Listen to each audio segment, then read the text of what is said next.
বলি না তো ব্রাহ্মণের চরণে প্রণাম, কাপালির চরণে প্রণাম, কারণ বৈষ্ণব ভক্ত যে কেউ হতে পারে, তার মধ্যে যদি গুণ থাকে সে বৈষ্ণব হতেই পারে। তবে ভক্ত হওয়া কিন্তু সহজ নয়। কোটি কোটি জ্ঞানীর মধ্যে একজন মুক্ত, কোটি মুক্ত মাঝে একজন ভক্ত। আজকের কথা কোটি মুক্ত, চিন্তা করা যায় কোটি জ্ঞানী, জ্ঞানী তো বহুত আছে, কোটি জ্ঞানীর মধ্যে একজন মুক্ত, আর কোটি মুক্তর মাঝে একজন ভক্ত। তাহলে চিন্তা করুন, ভক্ত আমরা কেন বলি? কে ভক্ত আমি তো জানি না, এর জন্য আমরা সকলকে ভক্ত বলি। কিন্তু বৈষ্ণব কবি বললেন ভক্ত হওয়া মুখের কথা নয়, আমি তো নিজেই ভক্ত হতে পারলাম না। তাহলে এই যে গোবিন্দ কৃপা করবে, ওই যে সুতমণির প্রশ্নের উত্তর, আলো কোথায়? আলো এমন ভাবে নিতে হবে ভগবানের কাছ থেকে, যে ভগবানের কাছে যে গোবিন্দ প্রার্থনা করতে হবে যে গোবিন্দ আমি তোমার যোগ্য নই প্রভু, তুমি যদি আমায় কৃপা করে তোমার সেই ভক্তি সম্পদ আমায় দিতে পারো, তাহলে আমি কৃতার্থ হই। ভগবান তাতে কি উত্তর দেবে? ভক্তি আমার কাছে নেই, ভক্তি নিয়ে গেছে আমার ভক্ত মধুকরেরা। আপনারা সেই ভক্ত মধুকর, আপনাদের কাছ থেকে এই অধম যদি কিছু মধু পায়, ভক্তি মধু, তাহলে আমার জীবন উদ্ধার হবে। তাই আপনাদের সকলের চরণে প্রণাম, আপনারা সকলে আমাকে নিজের চরণে রাখবেন। ভাগবতের পরিচয় তো আমরা পেলাম, ভাগবত অধ্যয়ন করলে কি হয় তাও জানলাম। এগুলো বলার পেছনে একটি মাত্র কারণ, এই বাস্তব জগতে একটি কন্যার সাথে একটি ছেলের যদি সম্বন্ধ করেন, তার পরিচয়পত্র যেমন আমরা জানি, তদ্রূপ ভাগবত কি, কোথা থেকে এলো, কেন এলো, এগুলো না জেনে সরাসরি ভাগবতের ঢোকাটা আমার মনে হয় একটু অপরাধ। এর জন্য আমি প্রত্যেক জায়গায় এই কথাগুলো বলে নিই, কারণ ভাগবতের যে অধ্যায়গুলোর কিঞ্চিত কিঞ্চিত সকল ভক্ত জানে, কিন্তু ভাগবতের যে মেন বস্তু সেগুলো যদি পাঠক মহাশয়েরা যদি জানিয়ে না দেয়, সকলের তো আর গ্রন্থ পড়ার সময় নেই, যদি না জানিয়ে দেয় তাহলে জানবে কোথা থেকে? এর জন্য কিছুটা চেষ্টা করে, তারপরে তো ছোট মানুষ সেভাবে পারি না, যতটুকু পারি ততটুকু দেওয়ার চেষ্টা করি।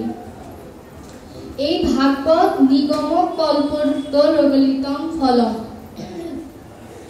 আমি ভাগবত বেদ বৃক্ষের বিগলিত ফল।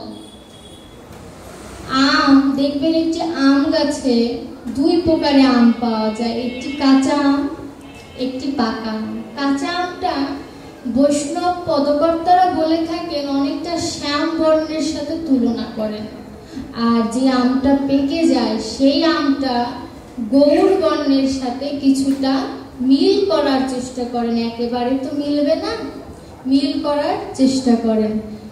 যে কাঁচা আমটা সেটি কিন্তু লাঠি দিয়ে পাড়তে হয়, কিন্তু পাকা আমটা লাঠি দিয়ে পাড়তে হয় না, গাছের নিচে আপনা আপনি পড়ে। পায় কারা? যারা ওই গাছের নিচে দাঁড়িয়ে থাকে তারা পায়। এই যে গাছের নিচে দাঁড়িয়ে থাকা, এটি হচ্ছে সাধনা, আর আমটি যে পড়লো এটি ভগবানের করুণা। ওই কাঁচা আমটা হচ্ছে কৃষ্ণ, যাকে ডাকতে হয়, কিন্তু পাকা আমটা কিন্তু ডাকার প্রয়োজন হয় না, আপনা আপনি আসে, শুধু সাধনার মাধ্যমে দাঁড়িয়ে থাকতে হয়।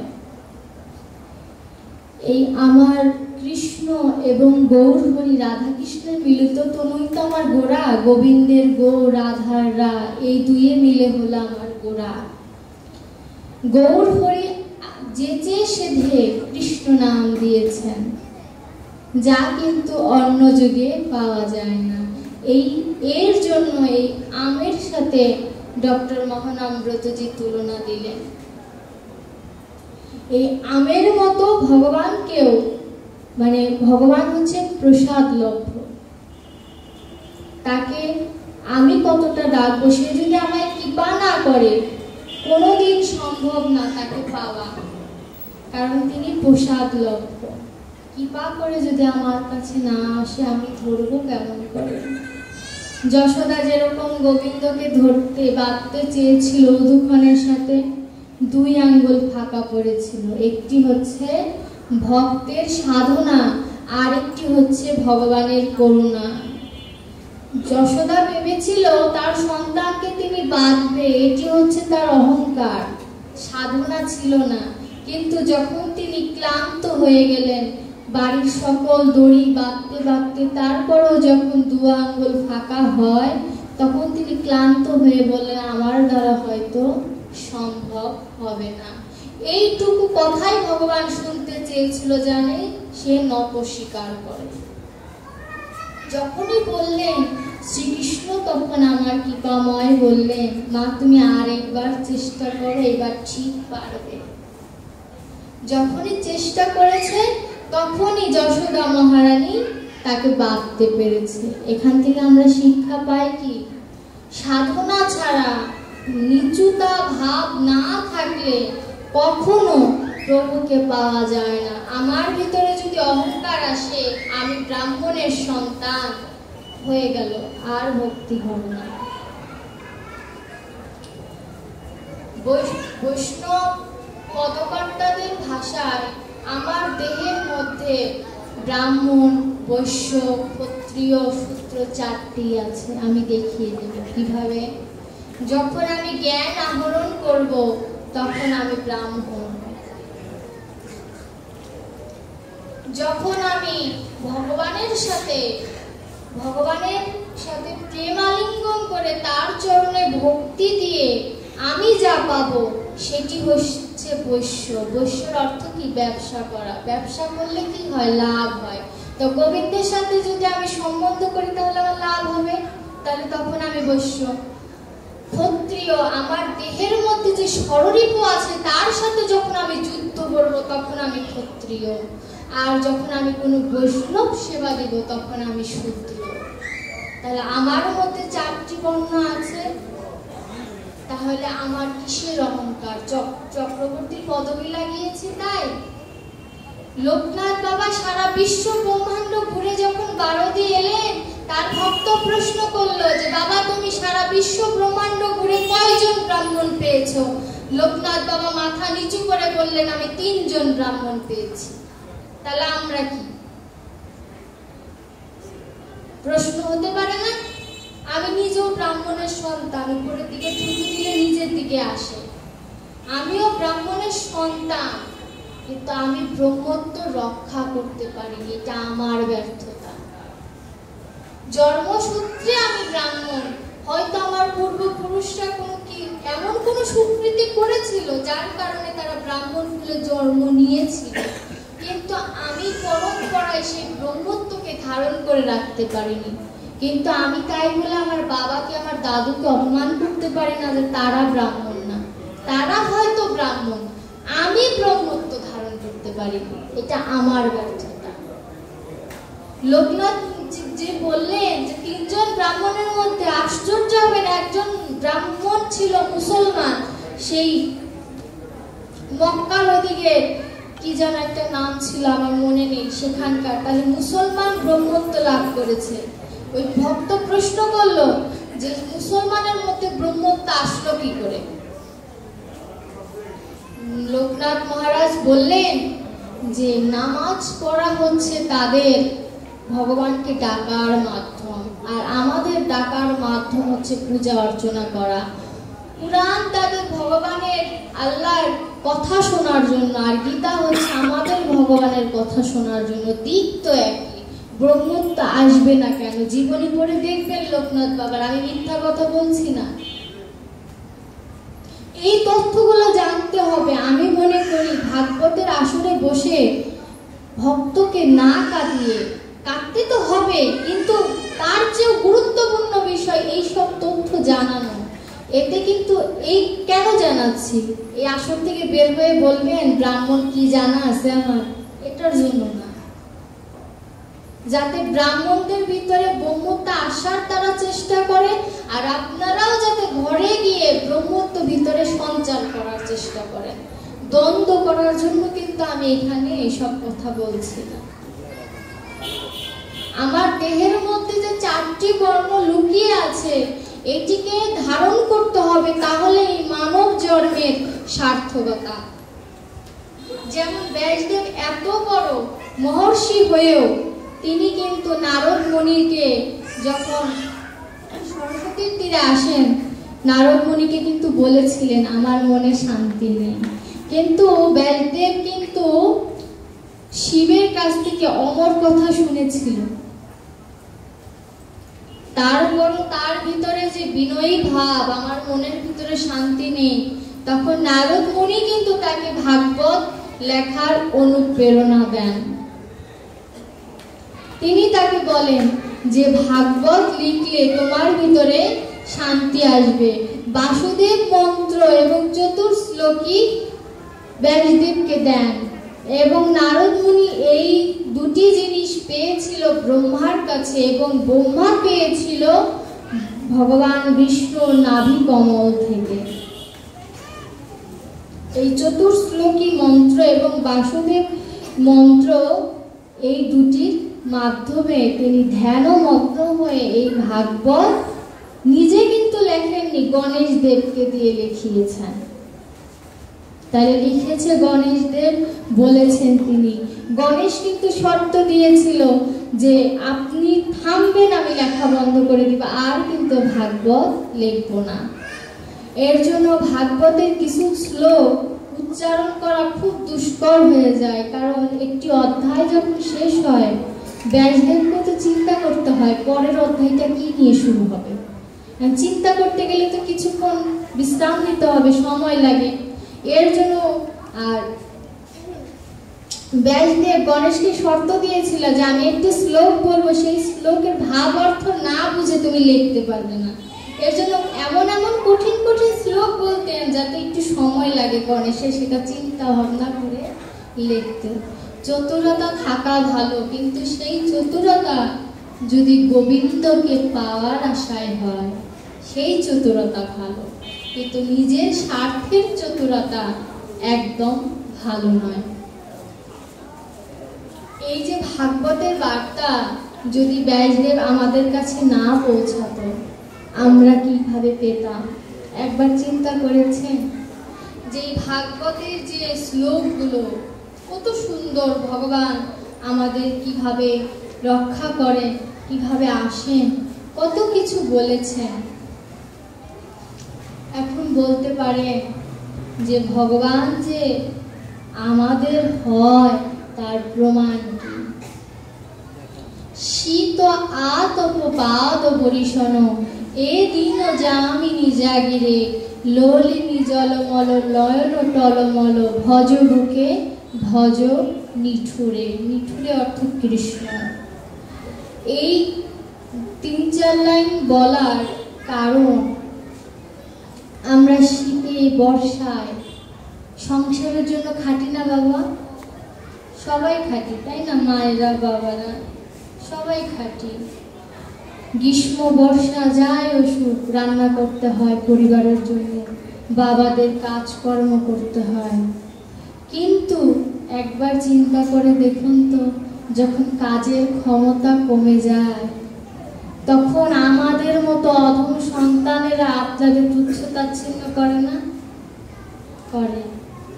কিন্তু গোবিন্দকে যদি যৌবন বয়সটা শ্রেষ্ঠ বয়স গোবিন্দকে ভজন করার, কিন্তু আমরা উল্টো করি, বৃদ্ধ বয়সে গোবিন্দকে ডাকি।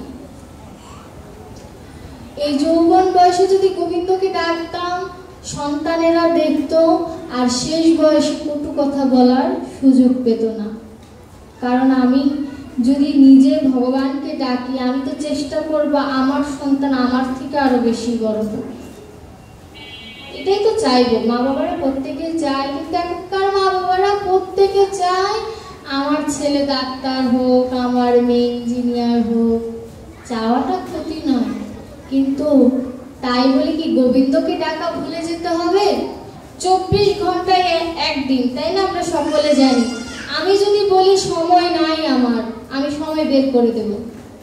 আপনার হিসাব করে নিন, 24 ঘন্টার মধ্যে ধরুন 7 ঘন্টা ঘুমালেন, আর 8 ঘন্টা ধরেন স্কুলে গেলেন বা চাকরি করলেন, তাহলে 7 আর 8 কত হয়? 15 ঘন্টা। খাওয়া দাওয়া, স্নান করা, পূজাবাদ, খাওয়া দাওয়া, স্নান করা, রেস্ট নেওয়া, ধরুন 3 ঘন্টা, তাহলে কত হয়? 18 ঘন্টা। ধরুন 2 ঘন্টা মোবাইল চালানোর জন্য, তাও 20 ঘন্টা। আর 4 ঘন্টা কি করবেন? 4 ঘন্টার মধ্যেও ধরুন 2 ঘন্টা দুপুরবেলা ঘুমাইলেন, আরো 2 ঘন্টা থাকে। বলবেন সময় নাই, গোবিন্দকে তো বলতেছেন সময় নাই। পারঘাটে যখন গোবিন্দ বলবে আমার সময় নাই, তখন কি করবে? উত্তর আছে? নেই। একবার একটু মনটা স্থির করে চিন্তা করুন। ধরুন আপনি একজনের জন্য অপেক্ষা করছেন, সে আসতে একটু দেরি করবে, বিরক্ত লাগে না? ভব পারে যে যখন কাঁদবেন তারপরেও প্রভু আসবে না, তখন কি করবেন চিন্তা করুন তো। আমার মতো অধম, আমি মাঝে মধ্যে রাতে ঘুমাই আর ভাবি যে এই রাতটা যদি আমার শেষ রাত হয়, সকালবেলা সূর্যটা যদি আমি আর দেখতে না পাই, আমাকে তো তুলসী তলায় নামিয়ে দেবে, আমি তো আর ঘরে সেই বিছানায় থাকতে পারবো না, তখন আমার গতিটা কি হবে? আজ আমাকে সবাই ইচ্ছা বলে ডাকছে, কিন্তু যখন তুলসী তলায় যাব তখন তো আমাকে লাশ নামে পরিচিত হব, তখন আমার গতিটা কি হবে? মাথার শিওরে একটি তুলসী গাছ লাগিয়ে সেখানে ধূপকাঠি দিয়ে সারা অঙ্গে একটি শুকনো নাম লিখে দেবে।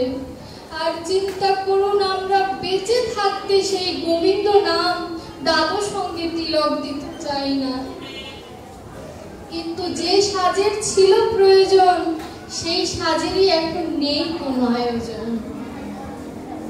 ওই তুলসী তলায় অধিবাস, একটি বিয়েতে যেমন অধিবাস হয়, ওই তুলসী তলায়ও কিন্তু একটু অধিবাস হয়। দেখবেন যে মৃত্যুবরণ করেছে তাকে যখন শ্মশানে নিয়ে যায়, 4টি ছোট ছোট মালসার মতো লাগিয়ে দেয়, একটি তুলসী গাছ দিয়ে তার মধ্যে জল দেয়, ওটাকে বলে অধিবাস। মৃত্যু কালের পরে অধিবাস। তো সেই অধিবাসে হওয়ার পরে তো বিয়ের আয়োজনটা কি?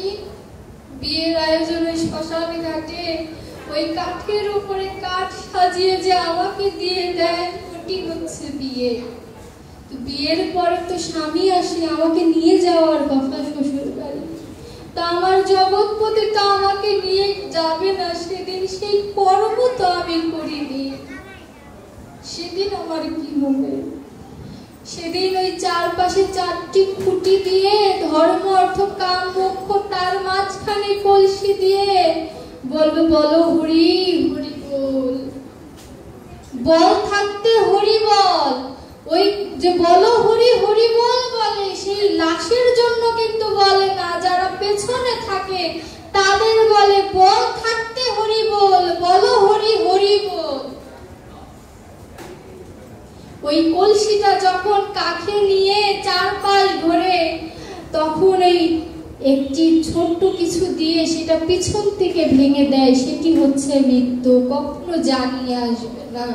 আর কলসিটা ভেঙে যে বলবে ওদিকে আর তাকিও না, কত সোনা দানা, কত ভালোবাসা, আর ওদিকে তাকালে আমার ক্ষতি হবে, আমার ভালো হবে না, এই হচ্ছে আমার জনসংসার।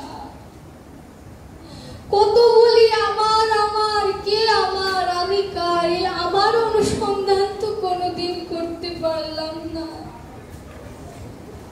মা আমার, বাবা আমার, বোন আমার, সকলেই তো আমার, আমি কার কোনোদিন অনুসন্ধান করেছি? হে প্রভু, তুমি আমার, আমি তোমার।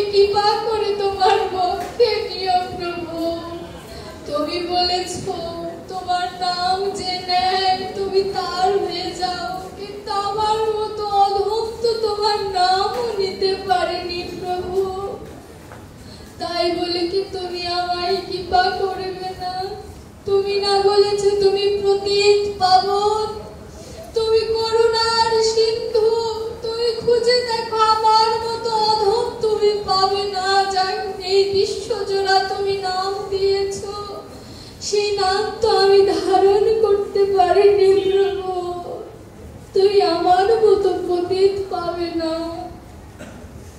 দয়া করো আমায় প্রভু, এভাবে তো কোনোদিন ডাকার মতো ডাকতে পারলাম না। অহংকার অহমিকায় মত্ত হয়ে আছি। এই যে আমার এক দিদা ভাই চলে গেল, তার সাথে কি আমরা কেউ গিয়েছি? কত হাও মাও করে হয়তো তার সন্তানরা কেঁদেছে। তার বড় মেয়ে আমাকে বলল যে আমি সকালবেলা হাঁটি, আমার মা আমার অপেক্ষায় থাকে, সেই মা আর নেই। কতজনের মা এভাবে হারিয়ে যাবে না বলে। সেই শ্মশানে যে দেখুন কত অহংকার, কত অহমিকা পুড়ে দগ্ধ হয়ে গিয়েছে। কখনো যদি ভিতরে অহংকার আসে, বৈষ্ণব বলল একবার শ্মশানে যেয়ে ঘুরে আসো, কত মানুষের অহংকার দাউ দাউ করে জ্বলছে। একবার সেই দৃশ্য দর্শন করে এসো, ভিতরে ভক্তি আসবেই আসবে, তখন তুমি বলবে প্রভু তুমি দয়া করো। কিন্তু আমি শ্মশান দর্শন করলেই কি হবে, মন্দিরে বিগ্রহ দর্শন করলেই কি হবে? আমি এতটাই অধম, আমার যে হৃদয়ের মাঝে একটি মন্দির, সেই মন্দিরে ভগবানকে বসানোর কথা ছিল। ভগবান বললেন যে যথা মাং প্রপদ্যন্তে তাং স্থৈব ভজন্মহং, যে আমাকে যেভাবে ভজনা করে আমি তাকে সেভাবে দর্শন দেই। ডক্টর মহানামব্রতজি বললেন এই দেহটা একটি ঘরের মতো, আর এই ঘরের একটি গোবাক্ষ অর্থাৎ জানালা আছে। জানালাটা খোলা হচ্ছে ভগবানের, যে খুললাম এটি হচ্ছে আমার সাধনা, আর যে বাতাসটা আসবে এটি হচ্ছে ভগবানের করুণা। আর মাঝের সময়টা যে অপেক্ষা করা এটি হচ্ছে তপস্যা। কিন্তু আমার এই হৃদয় মন্দিরে গোবাক্যটা না খুলতে খুলতে দেখবে বাস্তবে কোনো দরজা জানালা না খুললে সেটা খুব টাইট হয়ে যায় না, আর খোলা হয় না, সম্ভব হয় না। আমার এই হৃদয়ের গোবাক্যটা জানালাটা না খুলতে খুলতে, ভিতরে আলো প্রবেশ না করতে করতে বন্ধ হয়ে গিয়েছে। ভগবান কি আমার এই হৃদয় মন্দিরে আসেননি? এসেছেন, কিন্তু গোবাক্যটা বন্ধ করা ছিল বলে গোবিন্দ আমার প্রবেশ করতে পারেনি। আমি ভাগবত থেকে একটু নিচে নেমে গোবিন্দের কাছে প্রার্থনা, হে গোবিন্দ তুমি তো করুণার সিন্ধু, এরপরে তুমি যদি কোনোদিন আসো আমার এই হৃদয় মন্দিরে, এই গোবাক্যটা বন্ধ দেখে তুমি চলে যেও না প্রভু। তোমার ওই কমল পদ্মে হয়তো আঘাত লাগবে, তোমার এই কমল শ্রী চরণে, কিন্তু তোমার কাছে আমার নিবেদন প্রভু, তোমার ওই চরণ দিয়ে আমায় পদাঘাত করে আমার এই হৃদয়ে একটু ভক্তি সঞ্চার করে দিয়ে যেও। যদি তুমি না পারো কোনো বৈষ্ণবকে, কোনো ভক্তকে পাঠিয়ে দিও, যেন এই গোবাক্যটিকে যেন খুলতে পারে প্রভু। যদি খুলে যায় বা ভেঙে যায় প্রভু, তুমি ফিরে যেও না, তুমি কষ্ট করে আমার এই হৃদয় মন্দিরটাকে নিজ হাতে মার্জন করে দিয়ে যেও। পুরোহিতের মতো প্রভু তুমি আমার হিত করো। তুমি নিজেই ঠাকুর মশাই হয়ে, নিজেই বিগ্রহ হয়ে ধূপ আচার দিয়ে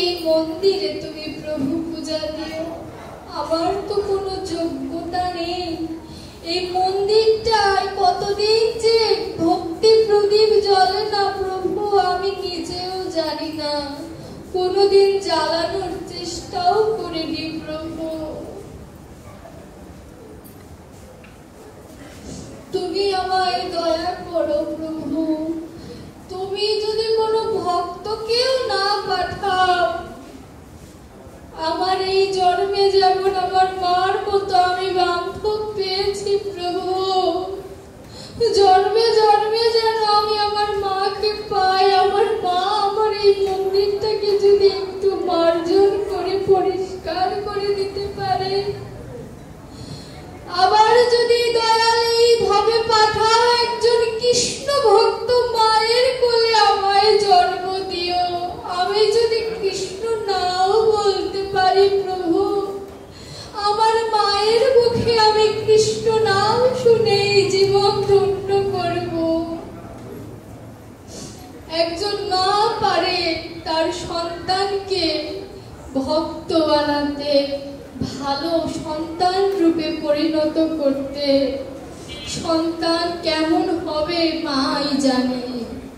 সেটাই ভক্তের কাছে আমার নিবেদন প্রভু, আমার ভক্তগণ যেন আমার মাকে আশীর্বাদ করে। আমি সুখে থাকি বা দুঃখে থাকি, আমার মা যেন আমার পুরোহিতের মতো আমার হৃদয়টাকে পরিষ্কার করে ভক্ত সঙ্গ করার মতো সুযোগ দিয়ে থাকে। আমার মধ্যে তো কোনো ভক্তি নেই প্রভু। আমার মা যেমন অঝরে কাঁদতে পারে, আমি তো পারি না। আমার ভিতরে তো কোনো ভক্তি আসে না। আমার মাকে তো আপনারা সকলে আশীর্বাদ করবেন। আমি আসলেই ধন্য যে এমন একজন মা পেয়েছি, যে আমাকে বলেছে সুশিক্ষিত হওয়ার থেকে ভাগবত আস্বাদন করাটা অত্যন্ত প্রয়োজন। আমি তার যোগ্য সন্তান হতে পারিনি, কিন্তু ওই যে ভগবানের কাছে নিবেদন, যদি কোনো ভক্ত না পাঠাও। কত মা তো চলে গেল, আমি তো ভাগ্যবান, আমার মা এখনো রয়েছে। এই বাড়ির ছেলে মেয়েরা অনেক ভাগ্যবান। অনেকেরই টাকা থাকে, কিন্তু এরকম বৈষ্ণব সেবা দেওয়ার মতো, ভক্ত সেবা দেওয়ার মতো মন মানসিকতা থাকে না। এই পরিবারের ছেলে মেয়েগুলো চিন্তা করেছে ভাগবত দিলে আমার মা যেখানেই থাকুক, সকল বৈষ্ণব ভক্তবৃন্দ আমার মায়ের জন্য আশীর্বাদ করবে, যে সে যেন ভগবানের চরণ লাভ করে। আপনারা সকলেই আমার এই দিদা ভাইয়ের জন্য আশীর্বাদ করবেন, সে যেন গোবিন্দের চরণ লাভ করে। আর আমার মায়ের জন্য আশীর্বাদ করবেন, আমি যেন আমার মায়ের চরণে আমার এই মন নিয়োজিত থাকে।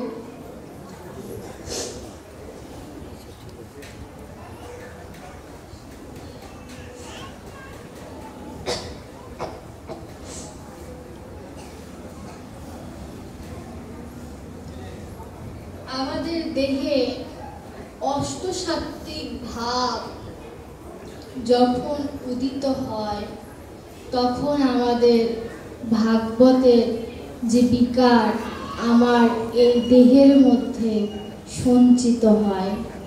অশ্রু, কম্প, পুলক, শ্বেত, বৈবর্ণ, স্বরভঙ্গ, স্তম্ভ, প্রণয়, এই 8টি ভাব। তার প্রথমেই হচ্ছে অশ্রু। ভগবান বলেছেন অশ্রুতে সব থেকে বেশি তাড়াতাড়ি আমাকে পাওয়া যায়, কিন্তু সেই ভক্তিটা হৃদয়ের হতে হবে। আমাকে তুমি একবার ডাকো, কিন্তু ডাকার মতো ডাকো। তবে বলি মহারাজ যেমন শিবের মাথায় একটি শিবকে দর্শন করে একটি গোলাপ ফুল তার প্রেমিকাকে দিতে গিয়েছিল, আমরা শিব পুরাণে পাই। সেখান থেকে তো সে আশীর্বাদ পেয়ে বলি মহারাজ হলেন। সংক্ষেপে বললাম, ওইদিকে আর যাব না। তো বৈষ্ণবকে দর্শন করা, বৈষ্ণবের আশীর্বাদ পাওয়া, এই যে তিতাব জ্বালা, দৈহিক, দৈবিক, ভৌতিক, এই যে তিতাব জ্বালা থেকে মুক্তি পাওয়ার উপায় গোবিন্দকে দর্শন করা। গোবিন্দকে দর্শন করার যদি সময় না পাও, একজন ভক্তকে দর্শন করো।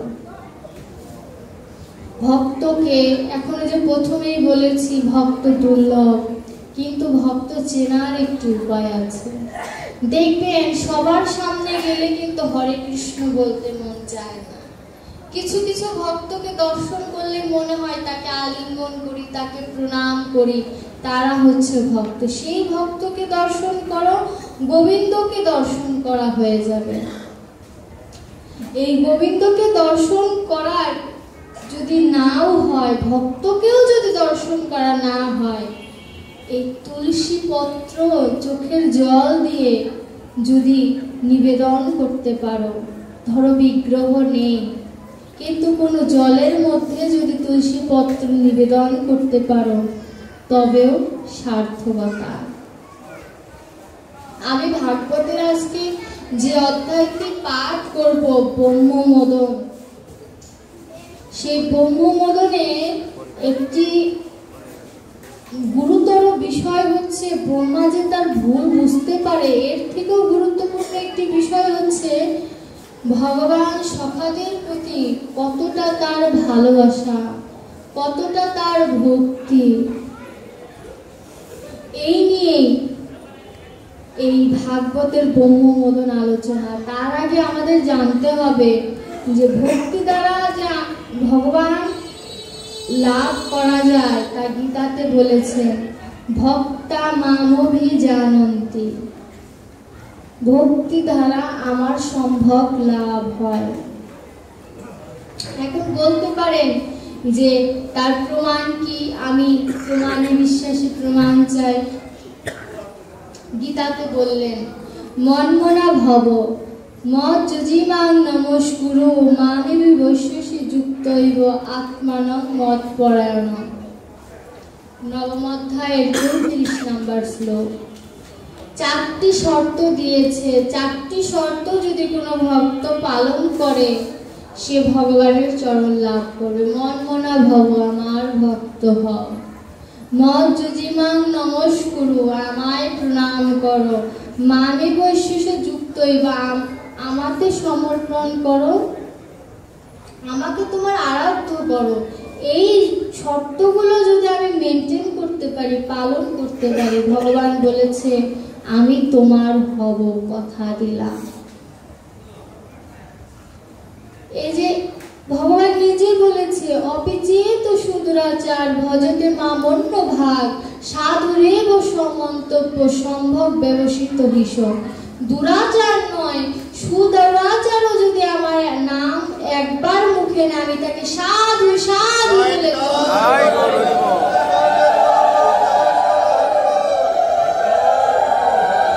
তার প্রমাণ কি? পুতনা রাক্ষসী উদ্ধারের ক্ষেত্রে এই গোবিন্দ রূপে তার বৃন্দাবনে আসার প্রথম উদ্ধার করেছেন তিনি পুতনা রাক্ষসীকে। পুতনা রাক্ষসীকে কেন উদ্ধার করলেন? মায়ের রূপ ধারণ করেছিল বলে। ভগবান কি জানতেন না তার স্তনে বিষ মাখা আছে? কেন তারপরও সেখানে মুখ দিলেন? কারণ তিনি মা হয়ে এসেছেন। যদি তার স্তন যদি মুখে না নেওয়া হয়, মায়ের জাতিকে অপমান করা হয়। তিনি চিন্তা করলেন এই স্তন পান করে, ওর বিষ আমি আহরণ করে ওকে উদ্ধার করব। বুকের স্তন পান করার মাধ্যমেই তো আসল রূপ বের হয়ে যন্ত্রণা ভোগ করতে থাকে। কেন যন্ত্রণা ভোগ করতে থাকে? তার ভিতরে সকল বিষ তিনি চোষণ দিয়ে নিজের মধ্যে নিয়ে নিয়েছে।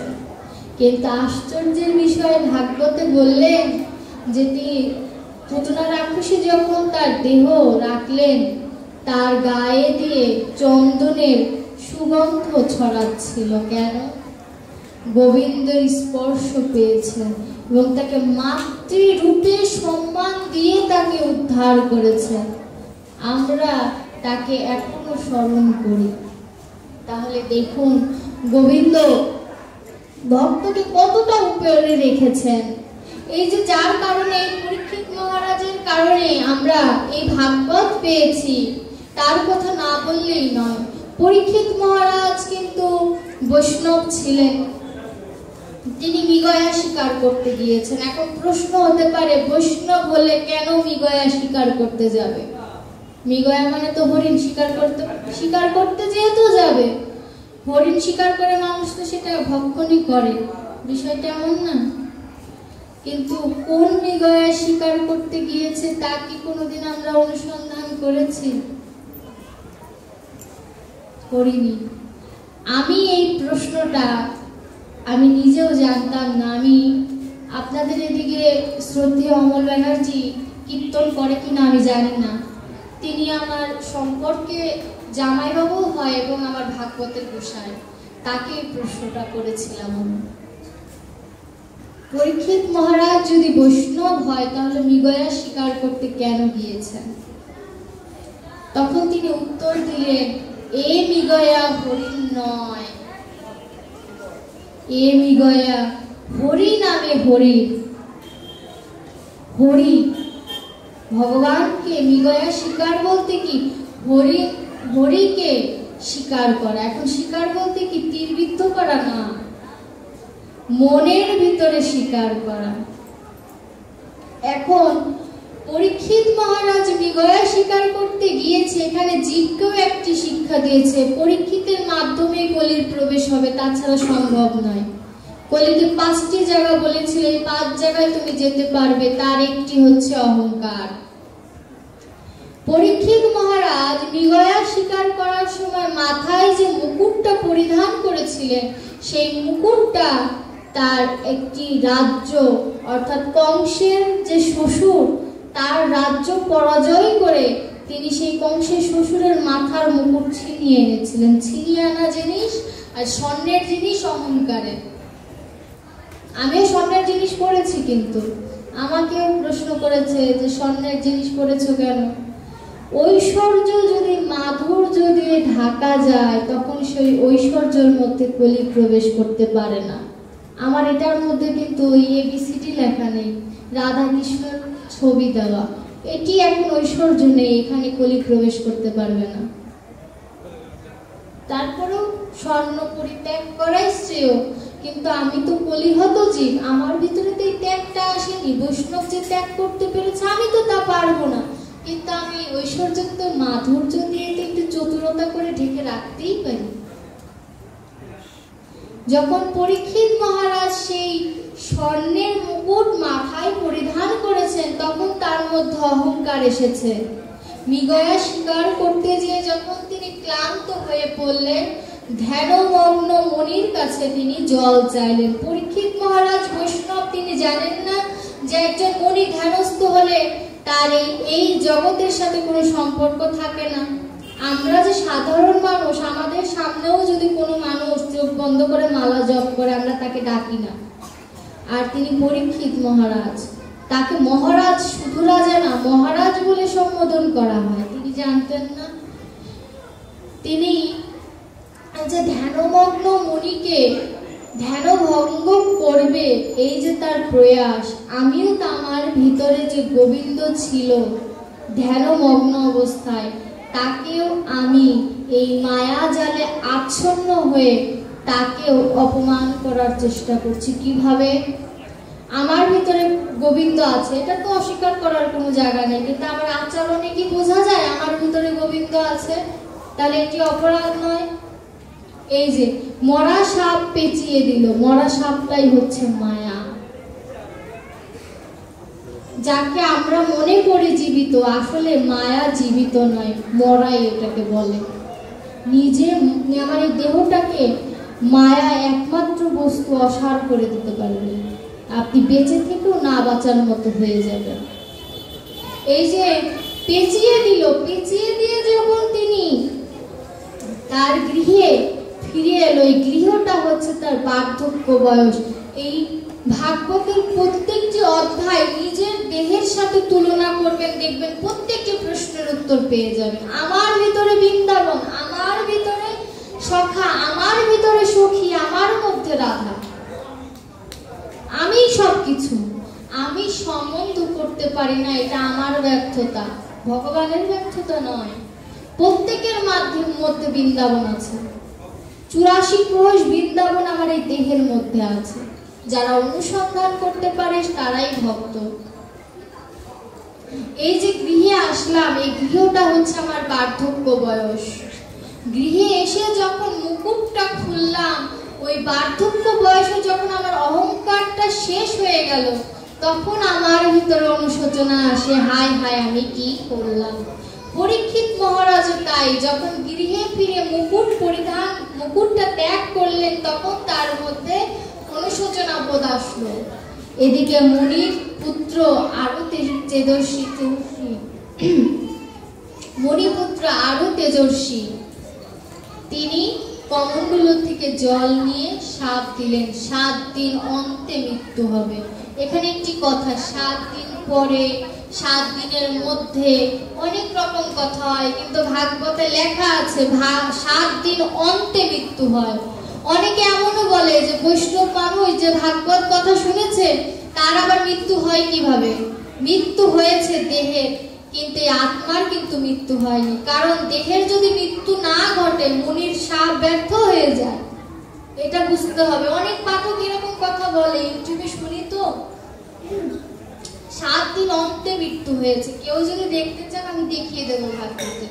আর যারা বলে তাদেরকে আপনারা সংশোধন করে দিবেন ভালোভাবে, এই ভুল করেছে এই কথাটা বলে নয়, সংশোধন করে দিবেন, বাবা এই জায়গাটা এরকম হবে, এরকম বললে মধুর হবে, দেখবেন সে পরিবর্তন হয়ে যাবে। আমারও যদি কোনো ভুল হয়, আমি যখন এখান থেকে নামবো, এখানে যতক্ষণ আছে ততক্ষণ আপনার কিছু বলার অধিকার নেই। এখান থেকে যখন নামবো তখন আমি সাধারণ মানুষ, তখন আমাকে জিজ্ঞেস করুন যে এই জায়গাটা ভুল, এই জায়গাটা কোথায় পেয়েছো আমাকে দেখাও। আমি দেখাতে পারলে দেখাবো, না দেখাতে পারলে নত স্বীকার করবো। নত স্বীকার করলে কেউ ছোট হয় না, নত স্বীকার করলেই বরঞ্চ সে বড় হয়। আপনাকে বড় বলে বড় সেই নয়, আমরা কবিতা বলেছি না? তাহলে নত স্বীকার করলেই এই ভিতরে গোবিন্দের ভাব উদিত হবে। পরীক্ষিত মহারাজ যখন জানতে পারলেন মনির পুত্র তাকে অভিশাপ দিয়েছে, তখন কিন্তু পরীক্ষিত মহারাজ হাতে তালি দিয়ে বলেছিল, এবার আমি শান্তি পেলাম। আমরা হলে কি করতাম? ক্ষমা চাইতাম। যে পরীক্ষিত মহারাজ কিন্তু যায়নি, ভাগবতে কোথাও লেখা নেই এই কথাটি। পরীক্ষিত মহারাজ খুশি হয়েছে কেন? আমি একমাত্র ভাগ্যবান যে আমার মৃত্যু কবে হবে আমি জেনেছি। ভগবান গোবিন্দ নিজেও জানতো না সে কবে লীলা সংবরণ করবে। তাহলে কিন্তু আমাদের দেখুন তো, 7 দিন অন্তে পরীক্ষিত মহারাজ তো জেনেছে, কিন্তু আমাদের কিন্তু 7 দিনের যে কোনো একটা বারে মৃত্যু হবে। এখানে কিন্তু একটি বিরাট কথা লুকিয়ে আছে। সুতরাং আমাদের সাবধানতা অবলম্বন করতে হবে। কোন সাবধানতা? যে সাবধানতা যখন তখন যমরাজ আমাকে যদি নিতে আসে, তখন যেন আমাকে তাকে বলতে না হয় আমাকে 2 মিনিট সময় দাও, এটা যেন বলতে পারে আমি প্রস্তুত আছি, আমায় নিয়ে যাও। তাহলে আমার সার্থকতা, এই মানব জীবনের সার্থকতা। এই ভাগবতে বলে দুর্লভম জনম, মানব জন্মটা দেবতারাও চায় গোবিন্দের কাছে, আমাকে এই মানব জন্মে পাঠাও।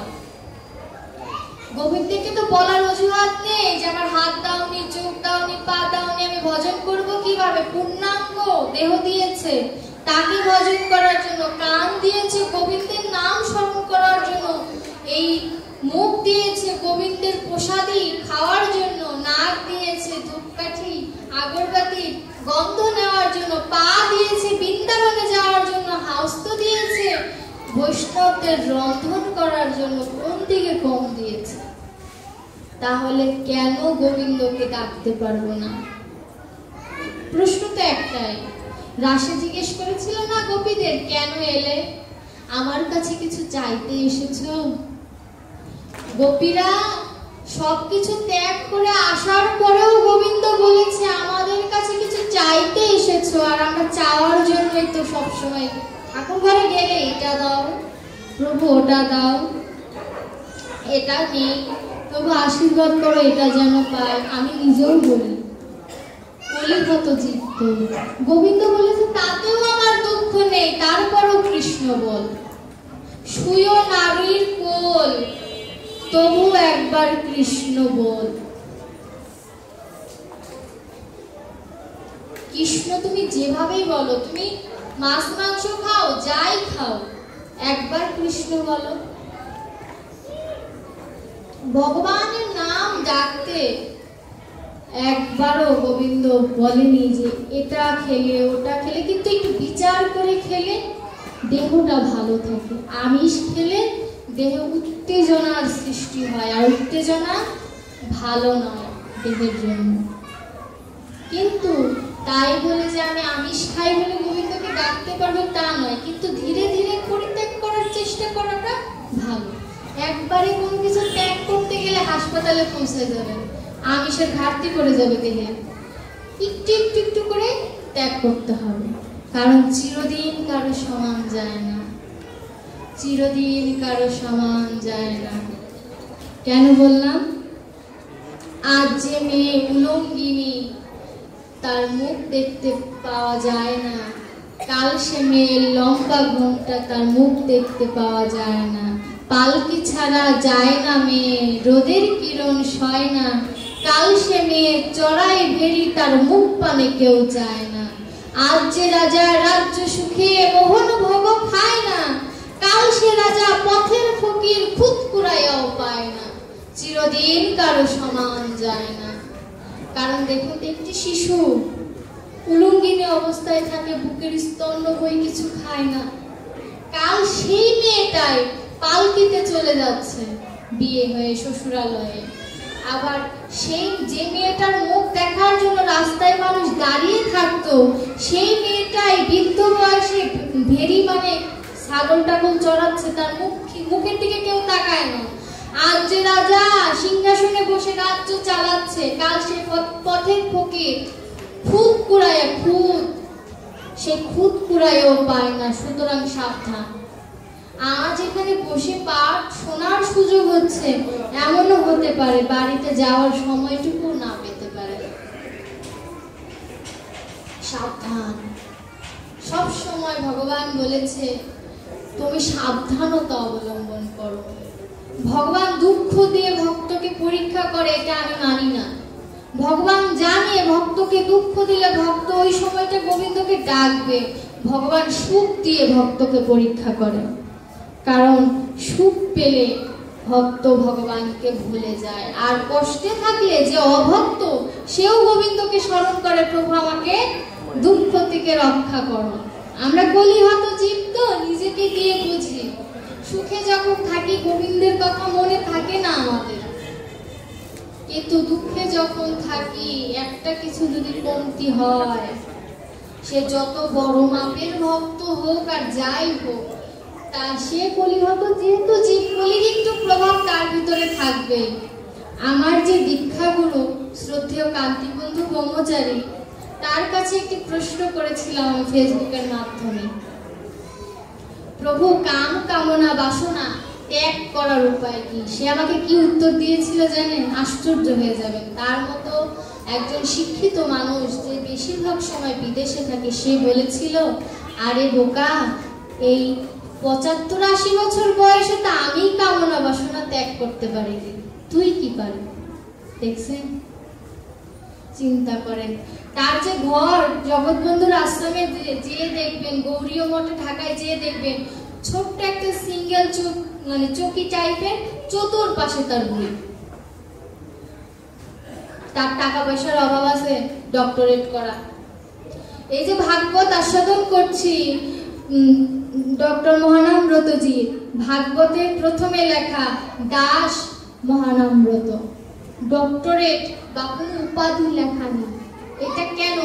বৈষ্ণব কখনো তার উপাধি ব্যবহার করে না, একমাত্র গুরু তাকে যে নাম দেয় সেই নামটুকু তার জন্য যথেষ্ট। এখানে লেখা, আমি যে এখন ডক্টর মহানামব্রতজি, ভাগবত আমার সামনে লেখা দাস মহানামব্রত, তার যতগুলো শাস্ত্র লিখেছেন তিনি সবগুলো দাস মহানামব্রত, এবং তার শিষ্যরা যা লিখেছে শিষ্য তার গুরুদেবকে যে কোনো উপাধি দিতে পারে।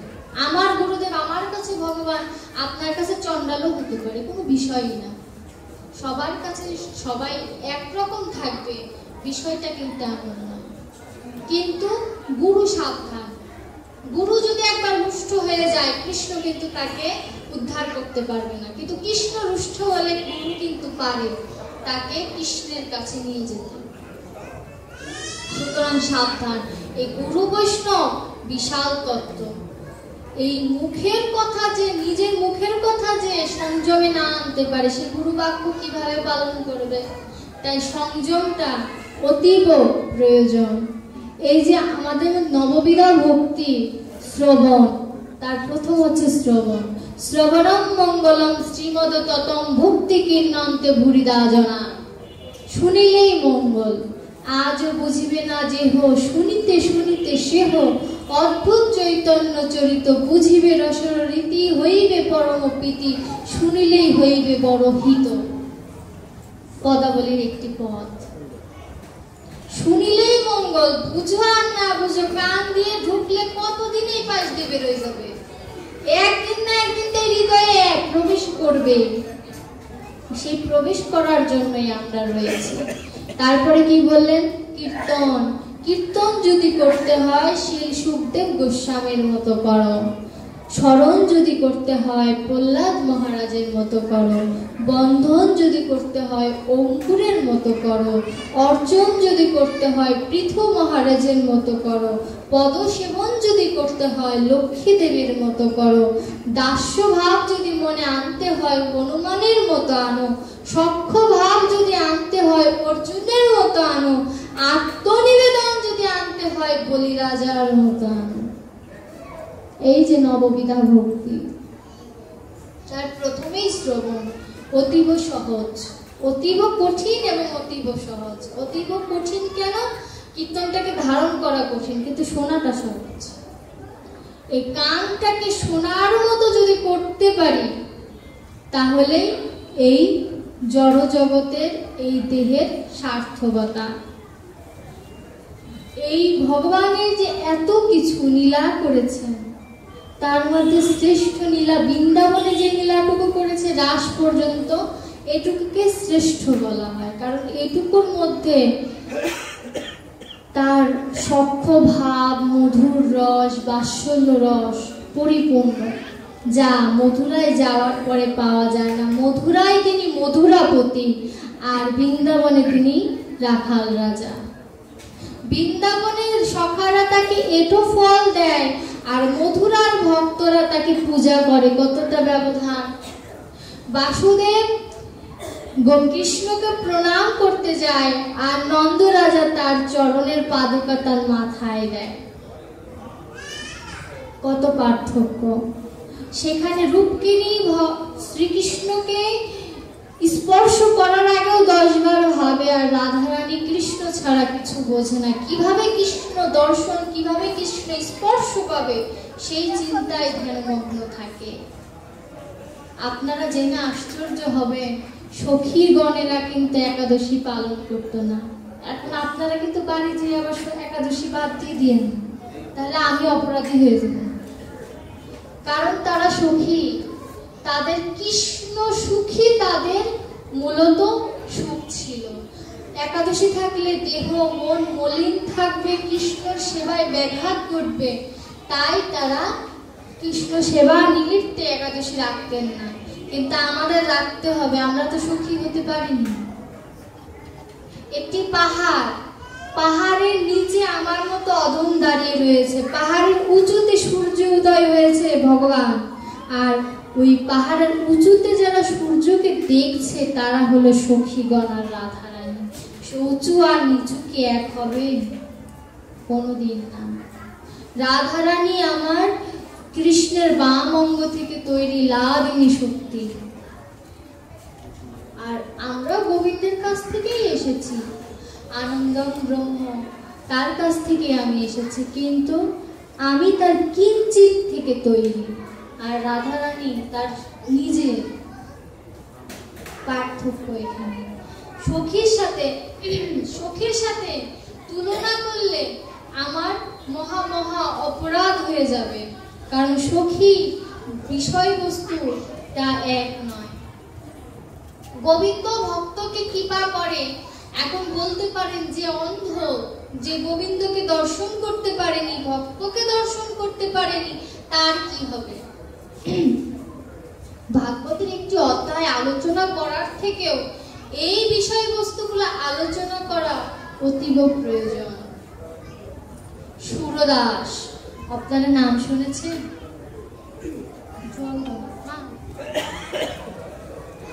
সুরদাস জন্মান্ধ ছিলেন। জন্মান্ধ মানে কি? যে কোনো জন্মের পর থেকেই অন্ধ।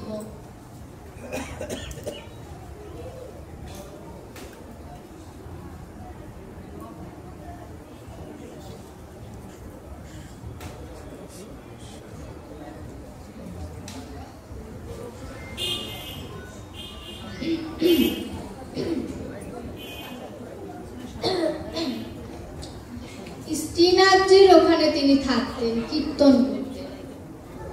সুরদাসের কাজ ছিল ভোগ আরতির সময়, জাগরণের সময় কীর্তন করা।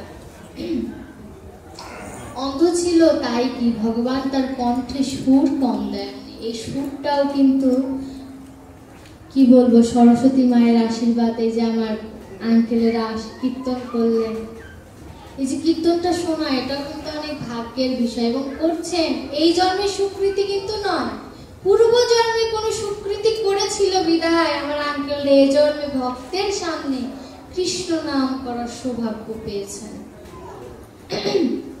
সুরদাসও কীর্তন করতেন। কীর্তন করতে করতে প্রতিদিন ভগবান গোবিন্দ মন্দির থেকে বের হয়ে পেছন দরজা দিয়ে সুরদাসের বাড়িতে যেতেন কীর্তন শোনার জন্য। সুরদাসের কাজই ছিল ওই জাগরণ আর ভোগারতি করে বাড়িতেও কীর্তন করা।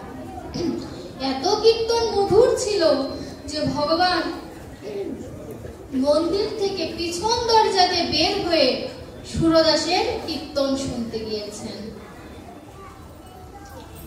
এমন সময় রাধারানী বললেন, দাঁড়াও সখা, কোথায় যাও তুমি প্রতিদিন? কৃষ্ণ বললেন, আমি সুরদাসের বাড়িতে কীর্তন শুনতে যাই সখী, আমি চলে আসবো, আমাকে এখন যেতে দাও। ওই ভোগারতির পরে বিশ্রামে শয়নে দিতেন, ওই সময়টা যেত। রাধারানী বলল, তুমি যদি আজ আমাকে সুরদাসের বাড়িতে নিয়ে না যাও, আমি কিন্তু ঠাকুর মশাইকে স্বপ্নাদেশ দিয়ে বলবো যে তোমার গোবিন্দ প্রতিদিন বের হয়ে যায়, তখন তুমি কি করবে? মহা বিপদ। গোবিন্দ বললেন, ঠিক আছে, আমি বুঝতে পেরেছি, সুরদাসকে কৃপা করার সময় হয়ে গেছে। রাধারানী গোবিন্দের সহকারে সুরদাসের গৃহে গেলেন। সুরদাসের গৃহে যাওয়ার সময় সুরদাস অন্ধ হলে কি হবে, ভক্ত তো। রাধারানীর যে অঙ্গ গন্ধ, যারা দেখবেন অন্ধ তারা কিন্তু অঙ্গ গন্ধতে নির্ভর করে। রাধারানীর যে অঙ্গ গন্ধ, সুরদাসের মনে হচ্ছে আমি চিনি চিনি, কিন্তু মনে করতে পারছি না এই গন্ধ আমি কোথায় পেয়েছি। সুরদাস ভাবলো যে আমি তো গৃহে কীর্তন করে শান্তি পাচ্ছি না, কেউ লুকিয়ে লুকিয়ে আমার কীর্তন শুনছে, আমি বরং মন্দিরে যাই। মন্দিরে যে গোবিন্দ শয়নে আছে তাই কি আমি মন্দিরের বাহিরে কীর্তন করব। যদি গোবিন্দ ঘুম থেকে উঠে আমার কীর্তন শুনে, দেখুন ভক্তের কি বাসনা, এমন বাসনা না হলে কি গোবিন্দ ধরা দেয়? সুরদাস ঘর থেকে বের হয়ে অন্ধ তো একটি গর্তের মধ্যে পড়ে গেছে। কৃষ্ণ বলল, চলো রাধারানী আমি মন্দিরে যাই। সুরদাস একা একাই উঠবে। এটা ছিল কৃষ্ণের পরীক্ষা, কারণ সে জানে রাধারানী যাবে না ওখান থেকে। প্রেমময়ী রাধারানী ভক্তকে বিপদে ফেলে যেতে পারে, বদনাম হয়ে যাবে তাহলে। তখন রাধারানী ভাবলো, আমি কিছুতেই মন্দিরে যাব না, গেলে তুমি চলে যাও, আমি সুরদাসকে উঠিয়ে তারপর যাব। চিন্তা করলেন রাধারানীকে একা রেখে যাওয়া যাবে না, কি থেকে কি বর দিয়ে দেয় সুরদাসকে বলা যায় না। তো রাধারানী অঙ্গের আঁচল সুরদাসকে দিয়ে বলছে, বাবা বাবা। দেখো কথাটা কত মধুর। সুরদাসের তো বিয়ে হয়নি, সন্তানও নেই, বাবা বলে রেখেছে। বাবা এই আঁচলটা ধরে উঠে আসো। সুরদাস গর্তের মধ্যে ভাব অশ্রু প্রেমাশ্রু বর্ষণ হচ্ছে, বাবা বলে দেখেছে। আবার রাধারানীর কণ্ঠ মানে মধুর তো হবে, রাধারানী বলে কথা। সুরদাস উঠে এলো। তো রাধারানীর বাম অঙ্গের চরণের নুপুর ওখানে পড়ে গিয়েছে। সুরদাস রাধারানীকে কিছু জিজ্ঞেস করার আগে গোবিন্দ রাধারানীকে নিয়ে মন্দিরে চলে গেছে। সুরদাস ওই পায়ে ঠেকেছে মন্দির নুপুরটা নিয়ে গৃহে চলে গেছে। আর নুপুরটা এইভাবে দেখতেছে যে নুপুরটা কেন যেন অনেক মূল্যবান মনে হয়। তো রাধারানী যখন মন্দিরে প্রবেশ করেছে তখন দেখে তার বাম অঙ্গে নুপুর নেই। গোবিন্দকে বলছে যে, গোবিন্দ প্রাণবন্ধু, আমার নুপুর যে ওখানে পড়ে গেছে, সুরদাস বোধহয় ঘরে নিয়ে গেছে, আমি নিয়ে আসি। গোবিন্দ বলল যে, এত রাস মঞ্চে তুমি নৃত্য করো, কখনো তো নুপুর খুলে যায় না, তোমার পায়ের নুপুর খুলে গিয়েছে মানে তুমি সুরদাসকে কি পা করবে, তাই ওই নুপুর খুলে গিয়েছে। যাও, আমি এবার যাব না, তুমি তোমার ভক্তকে কি পা করো। রাধারানী ওই ঘরে গেল। সুরদাস বাবা। সুরদাস বলে যখন দুবার ডেকেছে উত্তর নেয়নি। সুরদাস তো কণ্ঠ ঠিকই চিনতে পেরেছে, উত্তর নেয়নি। বাবা ডাক্তার শুনতে বলে, বাবা ও বাবা, আমার একটি নুপুর পড়ে গিয়েছে, তুমি কি পেয়েছো? সুরদাস ঘর থেকে বের হয়ে বলল, আমি একটি নুপুর পেয়েছি বটে, কিন্তু সেই নুপুরটি কার তা না যাচাই করে আমি দেব কেন? দেখুন এখানে ভাবটা লুকিয়ে আছে। ভক্ত চিনতে পেরেছে যে এ কোনো সাধারণ শক্তি নয়, যার কণ্ঠের মধুর ডাক শুনে সে ভিতরে আনন্দের তৈরি হয়, আনন্দ তরঙ্গ সৃষ্টি হয়, সে কোনো সাধারণ ডাক নয়। যখনই এ কথা বলেছে রাধারানী বলেছে, আমার আরেক পায়ে তো নুপুর আছে, তুমি সেই নুপুরটা হাত দিয়ে দেখো, দেখো একই রকম। সুরদাস বললেন, তুমি তাহলে তোমার ডান পাটা আমায় দাও। সুরদাস রাধারানীর চরণটাকে স্পর্শ করবে, এই ছিল তার মন বাসনা। যখনই ডান পায়ে স্পর্শ করেছে তখন তার সুরদাসের চিনতে বাকি রইল না, এই আমার রাধারানী ছাড়া আর কেউ নয়।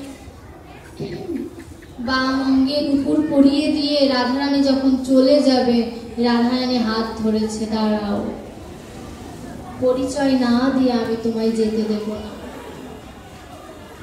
যখনই সুরদাসের এই কথা শুনেছে রাধারানী পড়েছে মহাবিপদে, তখন রাধারানী বলল, সুরদাস তুমি ঠিকই চিনেছ, আমি সেই রাধারানী।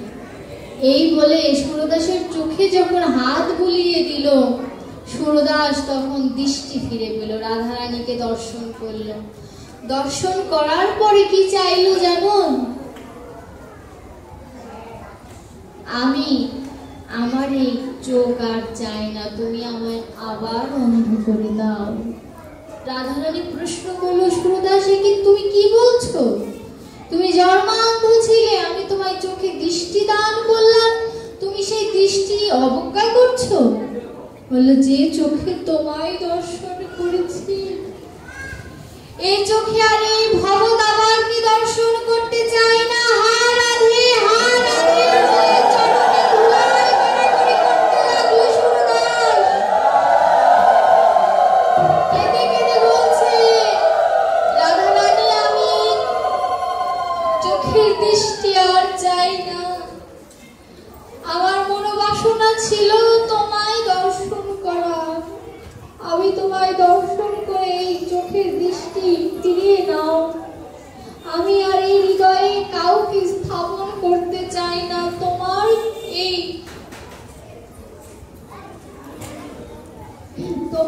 এই দৃশ্য দেখে যেন আমার মৃত্যু হয়। তোমাকে ভাবিতে ভাবিতে যেন আমার এই দেহের প্রাণ বের হয়ে যায়। রাধারানী বলল, তোমার আর কোনো বাসনা নেই সুরদাস? সুরদাস বলল, আমার তো কোনো সন্তান নেই, আমার অর্ধাঙ্গিনীও নেই।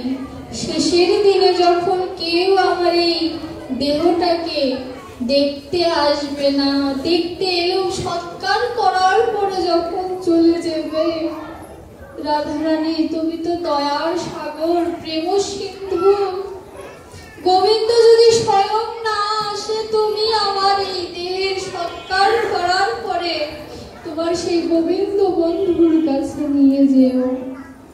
এই না হলো ভক্ত। যে ভক্ত ভগবানের কাছে শুধুমাত্র তাদের ভালো চায়, তারা কোন সুখে সুখী থাকবে সেই চিন্তা করে, তারাই তো ভক্ত। আমার মতো অধম শুধু আমার ভালো চাইলাম, কিন্তু আমার গোবিন্দ কিসে ভালো থাকবে তা তো একবার চিন্তা করলাম না। সুরদাস অন্ধ, জন্মান্ধ হয়ে গোবিন্দকে, রাধারানীকে পেয়ে গেল, আর আমি প্রতিদিন নিত্য সেবা দিয়ে গোবিন্দকে পেলাম না। কারণ ওই সেবার মধ্যে যে ভক্তিটা থাকা প্রয়োজন ছিল, ভক্তগণ, আমার তো সেই ভক্তি নেই। সেই ভক্তি ছাড়া গোবিন্দকে কোনোদিন কোনো কালে পাওয়া যায় না। ভক্তি একমাত্র সম্পদ ভগবানকে পাওয়ার জন্য। ভগবান কিছুই চায় না, শুধু ভক্তের কাছে একটি ধন চায়, আমায় ভক্তি দাও। ভগবান বলেছে, আমি তাদের হই যারা আমার নাম করে, আর যারা আমার নাম করে না আমি তাদেরও হই। যদি কোনো মহতের দর্শন অথবা আলিঙ্গনে দেহটা পবিত্র হয়ে যায়, আমি তাদেরও হই। আয় ধবলি, আয় শ্যামলি বলে যখন গৌর হরি ডেকেছিল না, আমাদের মতো অধমকেও তিনি ডেকেছিল। হরিদাস যখন বলল, প্রভু, গৌরাঙ্গ মহাপ্রভুকে বললেন, প্রভু, যদি কোনো ভক্ত তোমার নাম নিতে অস্বীকার করে আমি কি করব? নামাচার্য হরিদাস ঠাকুর বলল, তুমি তার হাতে ধরবে। যদি হাত